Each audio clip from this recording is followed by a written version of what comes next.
What's up दोस्तों, welcome to the one परसेंटर्स। अगर आप किसी से भी पूछेंगे कि अमीर बनने का राज क्या है तो हर कोई बोलेगा एक इन्वेस्टर बन के।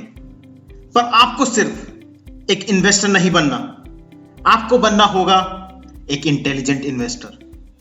तो आज हम दोस्तों स्टॉक मार्केट की बाइबल, और ये सिर्फ मैं नहीं कह रहा, ये कहते हैं खुद दुनिया के वेल्दिएस्ट इन्वेस्टर और दुनिया के तीसरे सबसे अमीर इंसान मिस्टर वॉरेन बफे, जिन्होंने बचपन में ही इस बुक को पढ़ लिया था और वो आज भी इस बुक को स्टॉक मार्केट पे लिखी गई सबसे बेहतरीन बुक मानते हैं। सो दोस्तों, आज हम बात करेंगे द इंटेलिजेंट इन्वेस्टर की। एक सक्सेसफुल इन्वेस्टर बनने के लिए आपको हाई आईक्यू, लक और इनसाइडर टिप की जरूरत नहीं है, बल्कि आपको एक फ्रेमवर्क की जरूरत है डिसीजंस लेने के लिए। और द इंटेलिजेंट इन्वेस्टर में ऑथर मिस्टर बेंजामिन ग्राहम इसी फ्रेमवर्क के बारे में बात करते हैं। सो दोस्तों, आज मैं इस बुक के 5 की पॉइंट्स कवर करूंगा जिससे आप भी एक इंटेलिजेंट इन्वेस्टर बन सकें।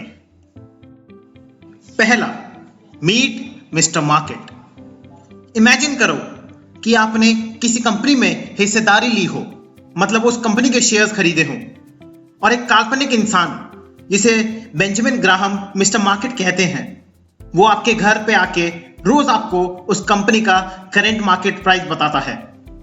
मिस्टर मार्केट बहुत ही मूडी इंसान है। किसी दिन वो बहुत ही अच्छा फील करता है और काफी ऑप्टिमिस्टिक होता है फ्यूचर के लिए, और किसी दिन वो बहुत ही ज्यादा डिप्रेस्ड रहता है। तो जिस दिन वो बहुत ही अच्छा फील कर रहा होता है, उस दिन वो सारे शेयर्स के दाम ऊपर कर देता है, जिसे हम बुल मार्केट भी कहते हैं। और जिस दिन वो बहुत ही डिप्रेस्ड फील कर रहा होता है, उस दिन वो सारे शेयर्स के दाम बहुत सस्ते कर देता है, जिसे हम बेयर मार्केट भी कहते हैं। तो बेंजामिन ग्राहम कहते हैं कि आपको इंतजार करना है कि कब मिस्टर मार्केट का मूड खराब हो और सारे शेयर्स के दाम बहुत सस्ते हों, तो आप उस दिन शेयर्स खरीदिए। और जिस दिन मिस्टर मार्केट बहुत ऑप्टिमिस्टिक फील कर रहे हैं और शेयर्स के दाम ऊपर हो, तो आप उस दिन अपने शेयर्स महंगे दामों पे बेचिए। आप मिस्टर मार्केट के इस मूडीनेस का फायदा उठाइए। प्रॉब्लम तब आती है जब हम सब अपना मूड मिस्टर मार्केट के मूड के हिसाब से चलाते हैं। अगर मिस्टर मार्केट डिप्रेस्ड है तो हम भी डरने लगते हैं और डिप्रेस्ड होकर अपने स्टॉक्स, अपने शेयर्स बेच देते हैं, और फिर हम बाय हाई सेल लो के शिकार बन जाते हैं, जिससे हमें काफी लॉस होते हैं। तो अगर हम मिस्टर मार्केट के मूड के हिसाब से अपना मूड तय करेंगे तो हम हमेशा लॉस में ही रहेंगे। दूसरा, डिफेंसिव इन्वेस्टर। ऑथर के हिसाब से 2 टाइप्स के इन्वेस्टर होते हैं स्टॉक मार्केट में। डिफेंसिव, जिसे हम पैसिव इन्वेस्टर भी कहते हैं, और एक और एंटरप्राइजिंग, जिसे हम एक्टिव इन्वेस्टर भी कहते हैं। ज्यादातर लोग डिफेंसिव इन्वेस्टर की कैटेगरी के लिए सूटेड होते हैं, क्योंकि वो स्टॉक मार्केट पे रिसर्च के लिए सिर्फ लिमिटेड टाइम ही स्पेंड करना चाहते हैं या कर पाते हैं। एक डिफेंसिव इन्वेस्टर को अपने पोर्टफोलियो में mixture of both bonds and stocks रखना चाहिए, ज्यादातर केसेस में 50-50 के रेशियो में, और फिर इस रेशियो को वापस रिस्टोर कर लेना चाहिए हर 6 महीने में। अगर आपके पोर्टफोलियो में 60% स्टॉक्स हो जाएं compare to only 40% in bonds, तो उस टाइम पे आपको अपने कुछ स्टॉक्स बेच के बॉन्ड्स खरीद लेने चाहिए, जब तक ये 50-50 का रेशियो वापस से रिस्टोर नहीं हो जाता। एक डिफेंसिव इन्वेस्टर को इन 7 चीजों को ध्यान में रखते हुए स्टॉक्स का पोर्टफोलियो बनाना चाहिए। पहला, डाइवर्सिफाई।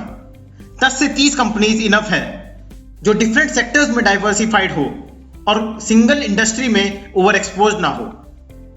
सेकेंड, लार्ज और वेल एस्टेब्लिश्ड कंपनीज में ही इन्वेस्ट करो। थर्ड, कंपनी के करंट एसेट्स उसकी करंट लायबिलिटीज से कम दुगने होने चाहिए। फोर्थ, कंपनी ने डिविडेंड्स रेगुलरली दिए हो। फिफ्थ, कंपनी को अब तक किसी भी ईयर लॉस ना हुआ हो।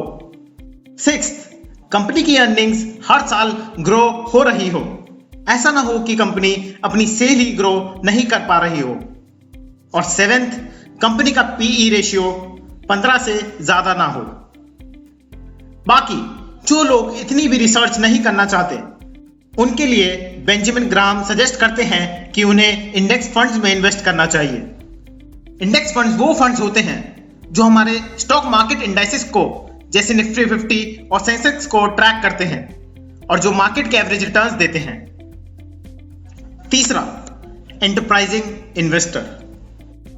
ये पॉइंट उन लोगों के लिए है जो अपने इन्वेस्टमेंट्स पे थोड़ा एक्स्ट्रा रिटर्न्स कमाना चाहते हैं और स्टॉक मार्केट की रिसर्च पे अपना टाइम स्पेंड करना चाहते हैं।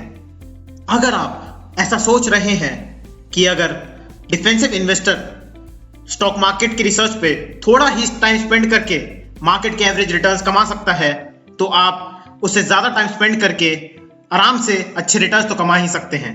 तो आप गलत सोच रहे हैं। एक सक्सेसफुल एंटरप्राइजिंग इन्वेस्टर बनने के लिए आपके पास कुछ चीजों का होना जरूरी है, जैसे पेशेंस, डिसिप्लिन और लॉट्स ऑफ टाइम। और जो इन्वेस्टर ये तीनों चीजें लैक करता है वो अक्सर मिस्टर मार्केट के मूड के हिसाब से अपना मूड सेट कर लेता है और बाय हाई सेल लो के शिकार बन जाता है। और फिर यही इन्वेस्टर्स कहना शुरू कर देते हैं कि स्टॉक मार्केट एक जुआ है। कंपनी को उसकी मार्केट प्राइस के हिसाब से नहीं बल्कि उसकी वैल्यू के हिसाब से खरीदना चाहिए। और कुछ लोग कंपनी की अंडरलाइंग वैल्यू को ना देखते हुए उसकी फ्यूचर अर्निंग्स की एबिलिटी पे रिलाय करते हैं। लेकिन एक एंटरप्राइजिंग इन्वेस्टर कंपनी को उसकी करंट अंडरलाइंग वैल्यू के हिसाब से खरीदता है। उसकी फ्यूचर में अर्निंग की ग्रेट पोटेंशियल है, सिर्फ उसी के हिसाब से नहीं। जैसे रुचि सोया कंपनी का प्राइस 2 ही महीनों में 3 रुपीज से 1500 रुपीज हो गया। मिस्टर मार्केट इसमें काफी ऑप्टिमिस्टिक है और लोग भी अपना मूड मिस्टर मार्केट के मूड के हिसाब से सेट कर रहे हैं और सिर्फ उम्मीद कर रहे हैं कि शायद कंपनी की फ्यूचर में अर्निंग्स एबिलिटी बढ़ जाए, बिना उसकी अंडरलाइंग प्रेजेंट वैल्यू को एनालाइज करें। आपको ये चीज याद रखनी होगी कि क्योंकि कंपनी के प्रॉफिट्स फाइनाइट होते हैं, उसका प्राइस भी फाइनाइट ही होना चाहिए। ऐसा ना हो कि आप कंपनी के लिए कोई भी दाम देने के लिए रेडी हो। आप कंपनी को तभी खरीदो जब वो अपनी वैल्यू के हिसाब से उसका प्राइस मैच कर रहा हो। Fourth, margin of safety. मान लो एक सिविल इंजीनियर को एक ऐसी शिप बनाने का प्रोजेक्ट मिले जो 50 लोगों का वजन आराम से कैरी कर सके। तो अगर आप वो सिविल इंजीनियर होते तो क्या आप शिप को इतना ही स्ट्रांग बनाते कि वो बस 50 लोगों का वजन संभाल सके, या फिर आप थोड़ा ज्यादा स्ट्रांग शिप बनाएंगे जो 80 से 100 लोगों तक का भी वजन कैरी कर ले कि कहीं उसमें 50 से ज्यादा लोग भी आ जाते हैं तो शिप को कुछ ना हो। तो जितनी आपकी रिक्वायरमेंट है उससे थोड़ा एक्स्ट्रा सेफ्टी लेके चलना, इसे ही कहते हैं मार्जिन ऑफ सेफ्टी। जैसे अगर एग्जाम में पासिंग मार्क्स 30 हो तो हम सिर्फ 30 का ही थोड़ी ना अटेम्प्ट करके आएंगे, हम अटेम्प्ट तो पूरा ही करके आते हैं जिससे अगर कुछ गलती भी हो जाए तब भी हम पास हो जाएं। इसी को हम इंजीनियर, मेरा मतलब मार्जिन ऑफ सेफ्टी कहते हैं। यानी कि अगर आपको लग रहा है कि कोई शेयर की वैल्यू 100 रुपीज है और 100 रुपीज ही उसका बार्गेन प्राइस है और उसे खरीद लेना चाहिए, तो उसे 100 रुपीज में नहीं बल्कि 80 रुपीज में खरीदिए। अराउंड 10 से 20% का मार्जिन ऑफ सेफ्टी लेके चलिए कि अगर आपका अंदाजा गलत भी निकले तो आपको ज्यादा नुकसान ना हो। और फिफ्थ, आईपीओज को लाने से पहले उन्हें काफी ज्यादा एडवर्टाइज किया जाता है। जब आप कोई शेयर स्टॉक मार्केट से खरीदते हैं तब आपको एक कॉमन इन्वेस्टर ही शेयर बेच रहा होता है, लेकिन जब आप आईपीओ के थ्रू शेयर्स खरीदते हैं तो आपको खुद कंपनी अपने मर्चेंट बैंकर के साथ मिलकर वो शेयर्स बेच रही होती है।